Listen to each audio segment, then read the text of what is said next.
So I was raised that Black people were God's favorite and they were the superior race.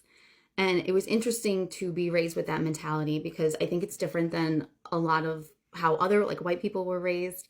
And I do believe that if more people were raised this way, the world would be a little bit better of a place and maybe we can get along a little bit nicer together. Obviously, there's pros and cons to everything. So I would love to discuss the pros and cons of what it was like to be raised with this mentality, as well as like what you think about it and what you think we should do going forward to raise the next generation of children who are carrying the future for us. So how this mentality came about, I was really quizzical and curious as a child and very outspoken. It's interesting to look back now that we're in this ginger talk right now. I'm kind of reliving a few of the silly little traumas that we face as gingers. And I noticed that I was more outspoken between the ages of 0 and 8. And once I started getting really made fun of as a ginger, I kind of lost my voice and I wasn't as brave or outspoken and I was shy and timid. So it's kind of interesting to have that realization now, so many years later. Anyway, back to the important topic here.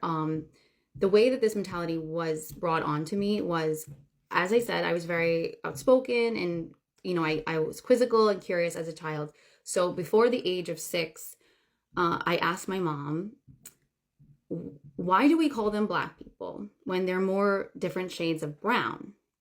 And I asked her, why do people treat them differently or call them names? Like, what does this mean? Why is this happening? And how do you explain race and racism to a child that is under the age of 6 in a way that they can understand? Because obviously they're not going to be able to comprehend or grasp the entirety of the depth of what racism really truly is. So how do you explain that to a child?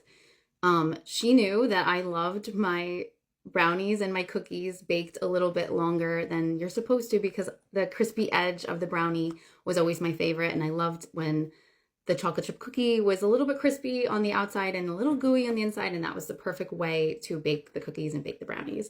So she used that analogy. And yes, it sounds crazy, but as a 4-year-old child, it made perfect sense. And she used that analogy and she said, you know how you like your cookies and your brownies baked a little bit extra? That's kind of what God did with Black people. He took more time and more love into creating Black people. And that's why they're a little bit darker than you. He just baked them a little bit longer. That's how she described race to me. And she said that anybody who talks badly about them or is mean to them is just jealous.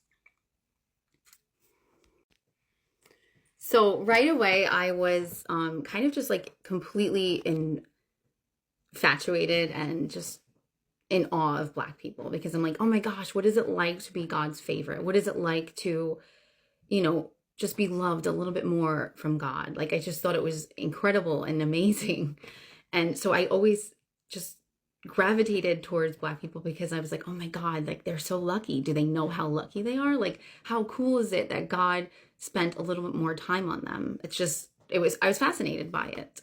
Welcome back to my channel. My name is Sandoval. To my returning viewers, I say a very big thank you to you for coming back here. If it's your first time of coming here, please do subscribe to my channel. Like, share, turn on your notification bell, and as well drop your comments in the comment section. Your honest comments, I mean. Alright, in today's edition, we are going to be talking about Black people. In fact, it is crystal clear like the Biblical many taken off as invincible to the eyes and audible to the deaf that Black people are special, outstanding people. This video is not to lash on anyone, but it is for educational purposes. And remember that credit belongs to the owners of the clips and stitches that are going to be attached to this video. With that being said, let's dive into it and I'll be right back with commentaries. One of the messages that I keep reading over and over is that Black Americans are not humble. And I just wanted to come on here to remind you,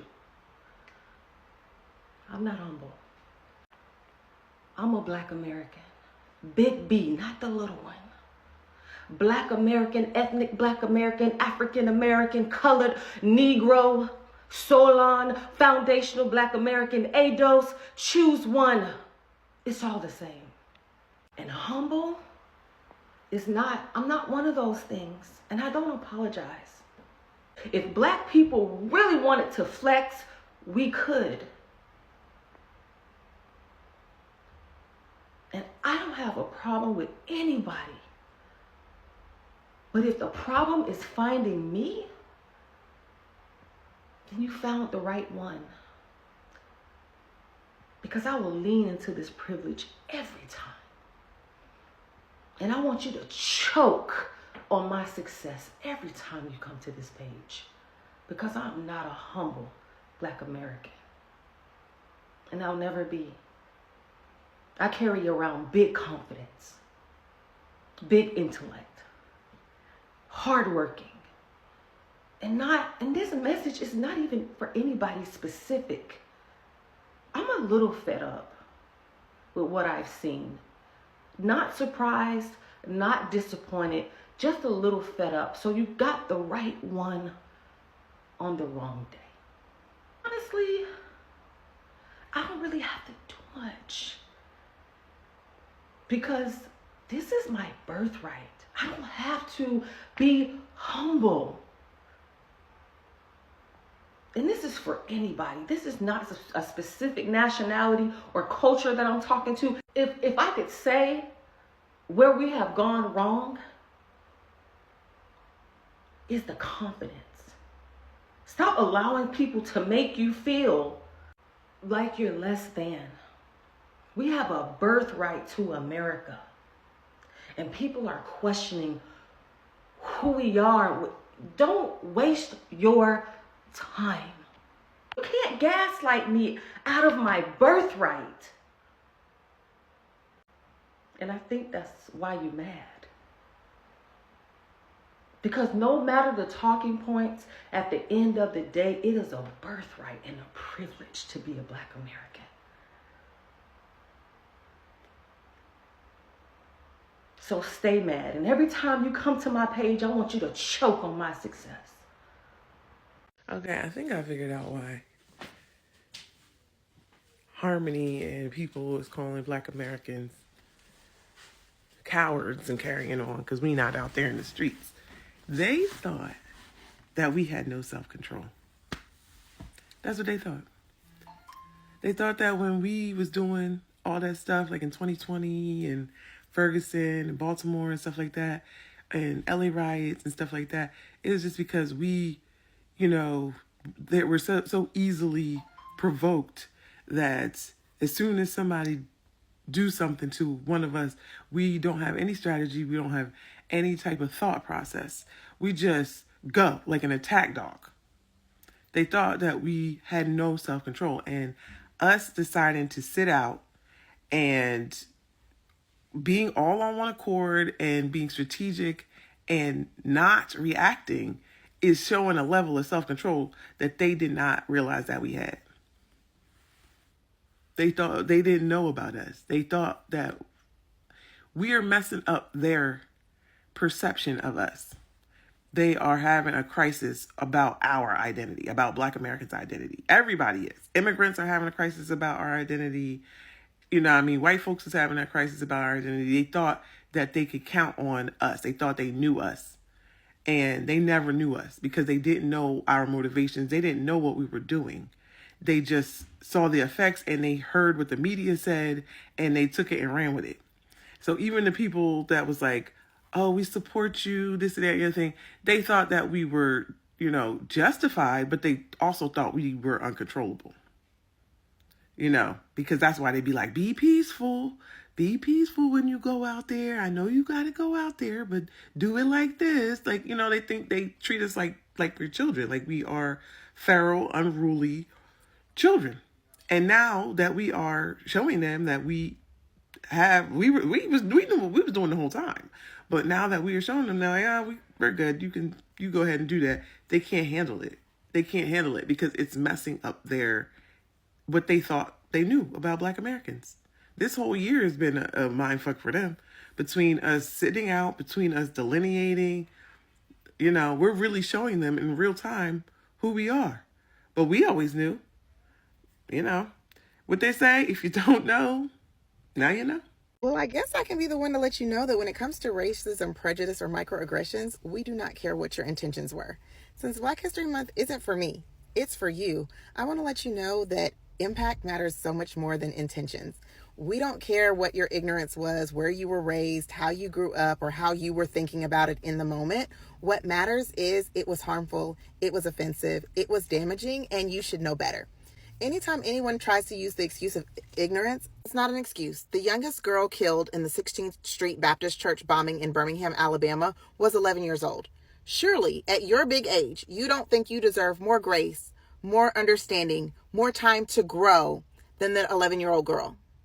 Or do you? Ignorance about white supremacy and the lengths that people will go to has the potential to be deadly. It's not an excuse. So in the event that you find yourself in a situation where you have offended someone, you've said something insensitive, you've committed a microaggression, then please do not try to share with them your heart. Please do not try to communicate with them where you're coming from, because they do not care. The best thing that you can do in that situation is apologize and understand that the best apology is changed behavior. Black History Month isn't for me, it's for you. And you need to understand that when it comes to racism, microaggressions, and prejudice, the impact matters more than your intentions, whatever those intentions may have been. Black people are indeed lovely, spiritual, and deeply resilient, but don't take their gentility for cowardice. It's a very important reminder. Many black people around the world embody gentleness, kindness, emotional intelligence, and patience. These qualities often come from generations of cultural richness, communal values, and spiritual grinding. So being gentle is not a weakness, it's a conscious choice. It shows control, maturity, and wisdom, but gentility is often misunderstood, especially in societies where black people have historical challenges that they have faced discrimination, injustice, and stereotyping. Some people mistake quiet strength for fear, and which is wrong. They misread calmness as a lack of power. They misunderstand humanity or humility, I beg your pardon, as submission. But history has it and proves the opposite. Black people have stood firm against oppression for centuries, from the struggles of African kingdoms to civil rights movements to everyday life's battle. Time and time again, black communities have shown that they are not passive. They have shown that they are strategic, patient, and powerful, especially when necessary. The endurance of the black people is not cowardice. It is high level of discipline. Refusal to be provoked or reduced to anger is not weakness. It is called self-mastery. Gentility becomes even more powerful when it comes from someone who can fight, who can resist, and also can stand up, but chooses wisdom and dignity instead. So at the core, black people are strong, brilliant, creative, and deeply loving. Black people bring in beauty wherever they exist. In culture, in music, in fashion, in innovation, in leadership, in community building. Their gentleness is really a gift. Their strength is undeniable. Their dignity is unshakable. So yes, we have to celebrate the love, the gentility, but never misinterpret it. A gentle black person you see is not a weak person. A black person is a powerful person. So black people are powerful, practicing peace. And let me have your comments in the comment section concerning black people. I know that this video is for educational purposes and not to lash on anyone. Here, we don't welcome any form of lashing on people, talking down on people, but we see nothing but the truth. If it's the first time of coming to my channel, please do subscribe to my channel, like, share, drop your comments in the comment section, and also turn on your notification bell. My name is Sandovas. For now, I say peace and love. Credit belongs to the owners of the Cleveland stitches that have been attached to this video.